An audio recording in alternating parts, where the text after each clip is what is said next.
జై శ్రీరామ్. ఎంఎస్ రామారావు గారు ఆలపించిన సుందరాకాండ.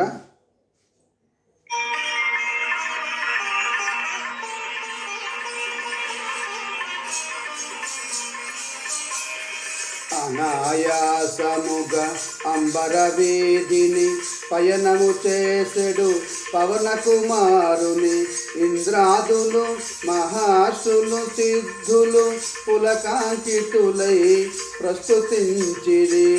కామకార్యమతి సాహసమని రాక్షస బలమతి భయంకరమని కపివరుడంతటి ఘనకరుడోయని పరిశీలనగా పంపిరి సురసను.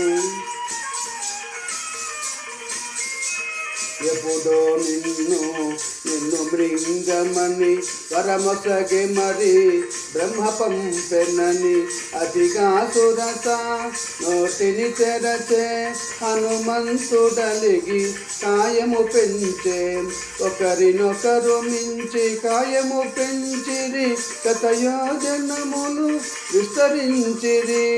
పైనుండి సురలు తహతహలాడిరి, ఇరువురిలో ఎవ్వరిదో గెలుపనిరి.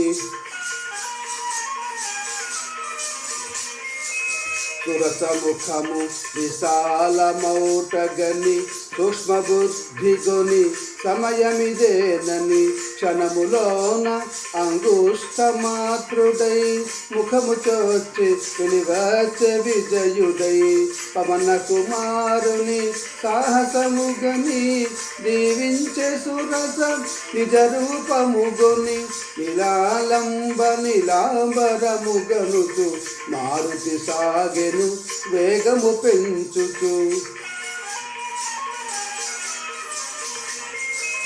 జలనిధి తేలే మారుతి ఛాయను రాక్షసి సింహిక అట్టి గ్రహించెను. గుహను బోలు తన నోటిని తెరచెను, కపివరుని గుంచి మృంగజూచెను. అంతట మారుతి సూక్ష్మ రూపమున సింహిక ముఖమును చొచ్చి చీచెను.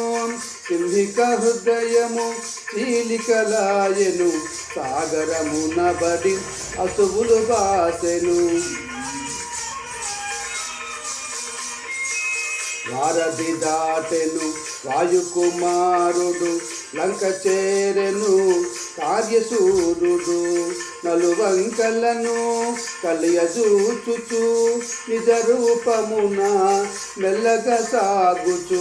త్రికూటాచల శిఖరము పైన విశ్వకర్మ వినిర్మితమైన స్వర్గపురముతో సమానమైన లంకాపురమును మారుతిగాంచెను.